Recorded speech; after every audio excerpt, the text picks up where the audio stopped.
Hi friends, ఎలా ఉన్నారు? నేను బాగున్నాను. మీరందరూ బాగుండాలని కోరుకుంటున్నాను. ఇప్పుడు కథలోకి వెళ్దాం. చదువుతున్నది శోభారెడ్డి. సుడిగాలిలా లోపలికొచ్చింది మాధవి. ఒక్కసారి చూసి మొహం తిప్పుకున్నాడు రఘువీర్. నిన్నటి నుండి నా మొహం చూడడమే పాపం అన్నట్లు ప్రవర్తిస్తున్నారు. ఏదో చేయరాని నేరం చేసినట్లు ఎందుకలా చూస్తారు? కోపంగా అడిగింది మాధవి. మాధవి, దయచేసి నా ఎదుటికి రాకు. ఇంకా నిన్ను చూసి భరించే శక్తి నాకు లేదు. కేవలం ఆ పసివాళ్ళ కోసం నువ్వు ఈ ఇంట్లో ఉండటం సహించగలుగుతున్నాను. ఇంకా నన్ను వేధించుకు. వెళ్ళిపో అశాంతిగా నుదురు రాసుకున్నాడు రఘువీర్. మీరంతా అసహించుకోవడానికి నా నేరం ఏమిటో చెప్పండి. ఎవడో ఏదో అసూయ కొద్దీ వ్రాస్తే నేను బాధ్యురాలనా? నిలదీసింది మాధవి. ఎవరో ఏదో వ్రాయడం ఏమిటి? నిజంగానే అర్థం కాలేదు రఘువీర్కి. ఎందుకలా అర్థం కానట్టు చూస్తారు? నిన్నటి పత్రికలో ఎవరో బావ మీద నా మీద అభాండాలు రాశారు. ఎవరో బుద్ధి లేని వాళ్ళు రాసిన వ్రాతలు మీరు నమ్ముతున్నారు. అయినా ఒక్కరిని నమ్మించవలసిన అవసరం మాకేమిటి? మా అనుబంధంలోని పవిత్రత మా మనసులకు తెలుసు. తల ఎగరేసింది మాధవి. పవిత్రత? విరక్తిగా నవ్వాడు రఘువీర్. నీకు ఆ మాటను ఉచ్చరించే అర్హత కూడా లేదు. పత్రికలలో రాసింది అబద్ధమే. పరపురుషుడి కౌగిలిలో నా భార్యను కల్లారా చూసినదే అబద్ధమే. చీచి, ఎందుకీ అబద్ధాల బ్రతుకు? కల్లారా చూసిన ప్రతిదీ నిజం కాదండి. ఇంకా నన్ను నమ్మించలేవు మాధవి. నన్ను దయచేసి ఒంటరిగా ఉండని. నేనేదో ఒక నిర్ణయానికి వచ్చే వరకు నా కళ్ళబడకు. ఏదో ఒక నిర్ణయమా? ఆవేశపడింది మాధవి. ఏ నిర్ణయం తీసుకుంటారు మీరు? ఈ ఇంట్లో నా స్థానాన్ని మీరు కాదు కదా. మిమ్మల్ని పుట్టించిన ఆ దేవుడు కూడా కాదనలేడు. ఏ చుట్టమూ నా హక్కును కాదనలేదు. మాధవి ఒక స్థిర నిశ్చయానికి వచ్చినట్లే అన్నాడు రఘువీర్. ఈ పసివాళ్ళ కోసమైనా మనం సర్దుకోక తప్పదు. నా భార్యగా నీ స్థానాన్ని నువ్వు వదులుకోలేనంటే నీ తిరుగుళ్ళు కనిపెట్టక తప్పదు.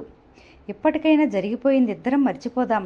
నా కోసం, పిల్లల కోసం నీ సరదాలు నువ్వు మానుకుంటావా? ఆత్రంగా అడిగాడు రఘువీర్. ఆడది 4 గోడల మధ్య బానిసలా పడి ఉండాలన్నమాట. నేనేం చెడు తిరుగులు తిరుగుతున్నాను? ఉక్రోషాన్ని ఆపుకుంటూ అడిగింది మాధవి.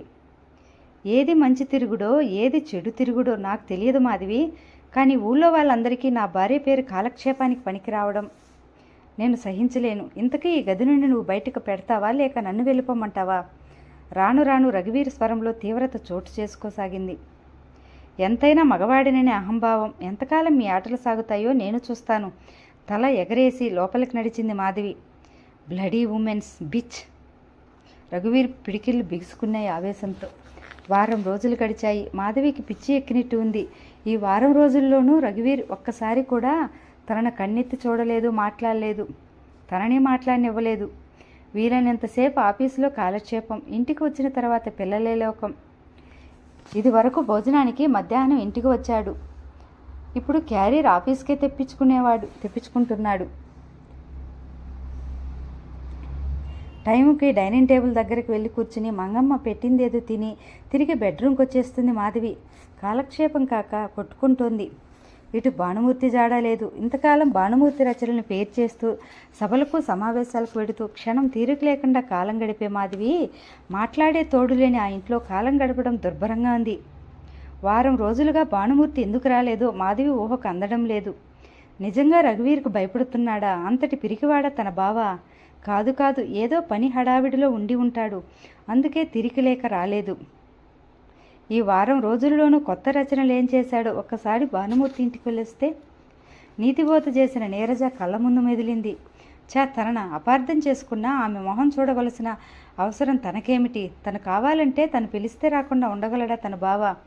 ఇక ఆగలేక భానుమూర్తి ఆఫీస్కు ఫోన్ చేసింది మాధవి.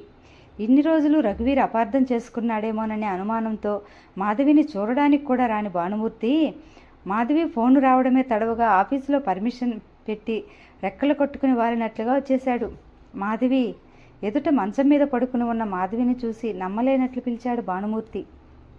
భానుమూర్తి ఇంట్లోకి వచ్చినా ఎక్కడా మనిషి జాడ లేకపోవడంతో డైరెక్ట్గా బెడ్రూమ్లోకి వచ్చేశాడు. ఎదురుగా నిరసించిపోయిన మాధవిని చూస్తుంటే భానుమూర్తికి మనసంతా కలిచివేసినట్లుగా ఉంది. ఒక్క వారం రోజుల్లో మనిషి అంతగా చిక్కిపోవడం సాధ్యమేనా? ఏమైంది మాధవికి?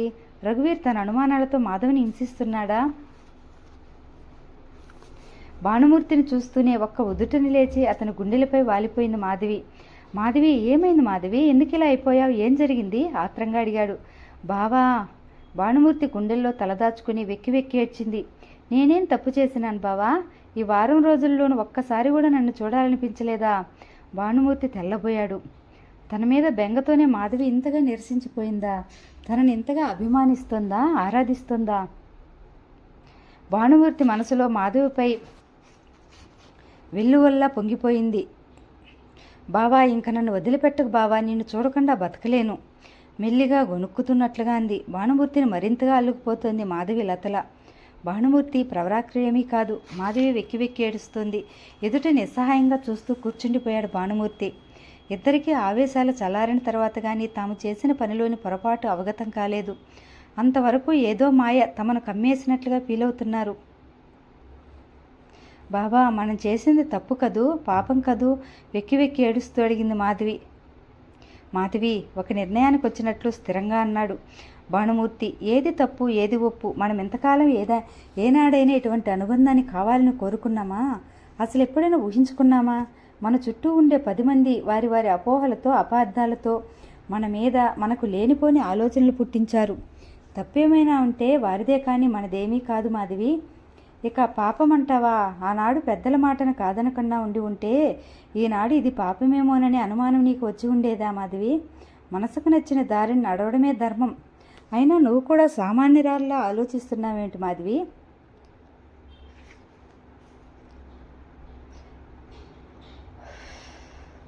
తగ్గు స్వరంతో చెప్తున్న భానుమూర్తి మాటలను వింటుంటే మాధవిలోని అశాంతి చిత్రంగా మాయమైంది.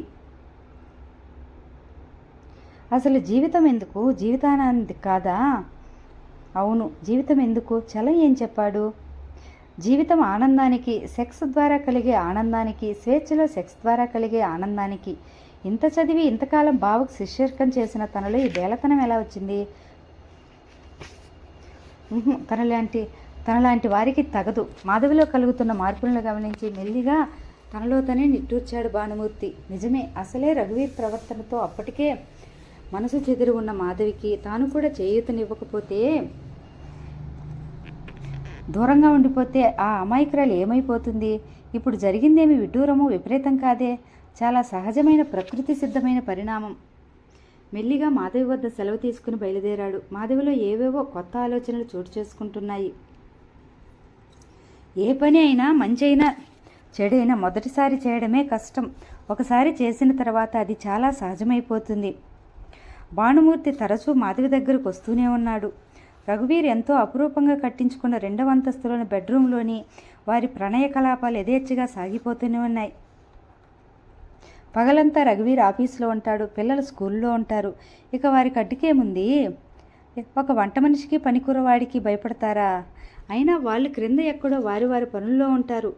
మాధవి సమక్షంలో భానుమూర్తిలోని రసిక హృదయాన్ని మరింత ఉత్తేజపరిచింది. నైతికంగా ఎన్ని మెట్లు దిగిపోయినా రచయితగా మరికొన్ని మెట్లు పైకెక్కాడు భానుమూర్తి.